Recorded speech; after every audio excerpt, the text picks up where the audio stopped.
আসসালামু আলাইকুম। কেমন আছেন আপনারা সবাই? আশা করছি সবাই অনেক বেশি ভালো আছেন।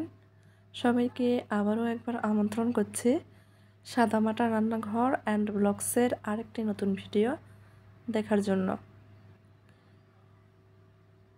আজকে ঘরে তৈরি করেছি মাত্র 10 মিনিটে মন প্রাণ কলিজা ঠান্ডা করা সাবুদানার পুডিং।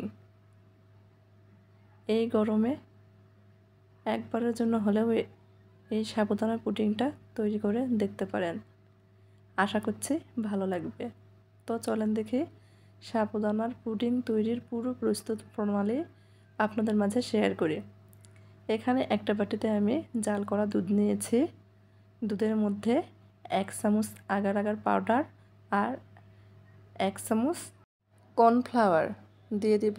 খুব ভালোভাবে নেড়ে চেড়ে মিশিয়ে নিব যাতে এর মধ্যে কোনো প্রকার দলা পেকে না থাকে। খুব ভালোভাবে মিশিয়ে নিয়েছি। এখন হাফ কাপ সাবুদানা নিয়ে নিব। চুলার উপর ফ্রাই প্যানে পর্যাপ্ত পরিমাণ পানি গরম বসিয়ে দিয়েছি। অপেক্ষা করছি পানির মধ্যে বলক চলে আসা পর্যন্ত। পানির মধ্যে বলক চলে আসছে। এখন ফুটন্ত গরম পানিতে সাবুদানাগুলো দিয়ে দিব। নেড়ে চেড়ে 5 মিনিট মতো জাল করে নেব।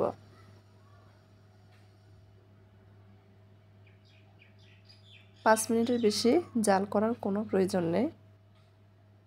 আমি নেড়ে চেড়ে জাল করে নিচ্ছি। ভিডিওতে ভয়েস দেওয়ার সময় আশেপাশে অনেক শব্দ হচ্ছে, সবাই একটু মানিয়ে নেবেন। ক্ষমার সৌন্দর্য দৃষ্টিতে দেখবেন।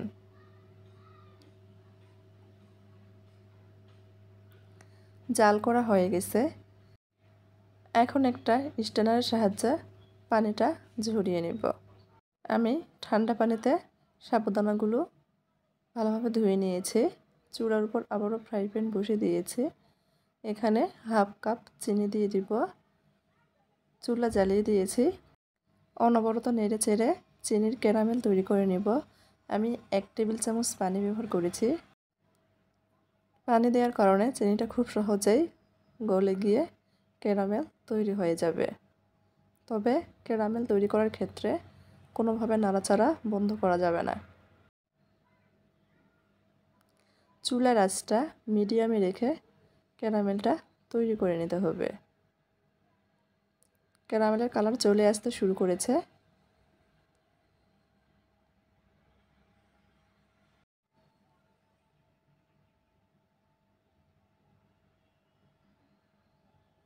খুব সুন্দর একটা কালার চলে এসেছে। এর থেকে বেশি কালার করলে খেতে তিতা লাগবে। আমি এই ক্যারামেলের মধ্যে আগে থেকে জাল করে রাখা 2 কাপ দুধ দিয়ে দিব। নেড়েচেড়ে মিশিয়ে নেব। মেশানো হয়ে গেছে। এখন অপেক্ষা করব দুধের মধ্যে বলক আসা পর্যন্ত। দুধের মধ্যে বলক চলে আসলে সাবুদানাগুলো দিয়ে দিব। নেড়েচেড়ে মিশিয়ে নেব।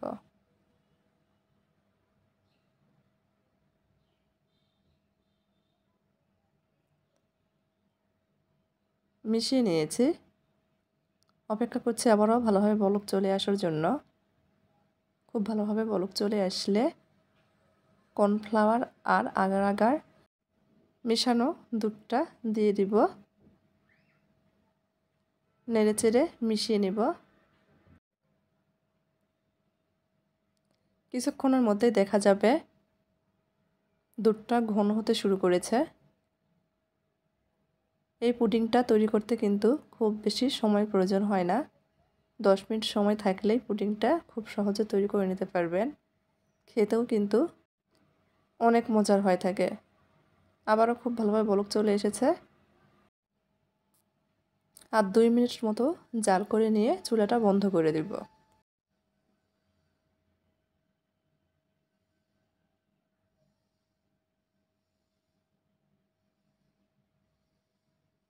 খুব ভালোভাবে নেড়েচেড়ে দিচ্ছি। দেখেন কতটা ঘন হয়ে এসেছে।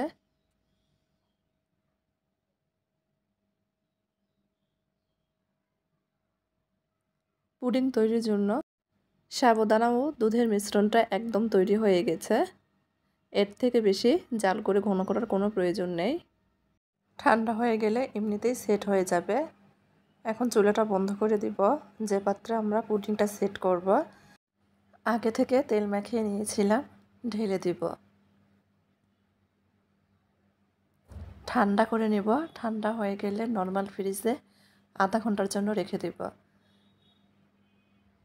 এতে করে পুডিংটা খুব ভালোভাবে সেট হয়ে যাবে। ঠান্ডা হওয়ার পর আপনাদের মাঝে পরিবেশন করে দেখাচ্ছি।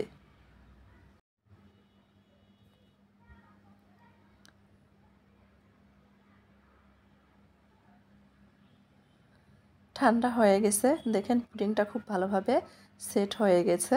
এখন একটা ছুরির সাহায্যে চারপাশটা একটু উঠিয়ে নিচ্ছি, এতে করে পুডিংটা খুব ভালোভাবে উঠে আসবে।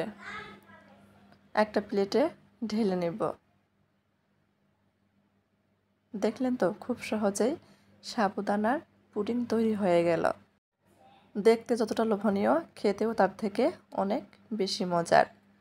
এখন আপনাদের মাঝে কেটে শেয়ার করছি।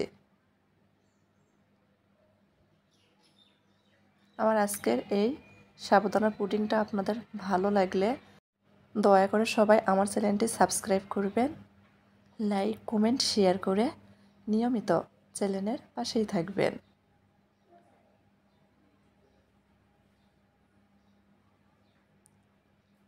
আজকের মতো এই পর্যন্তই। সবাই ভালো থাকবেন, সুস্থ থাকবেন। আল্লাহ হাফেজ।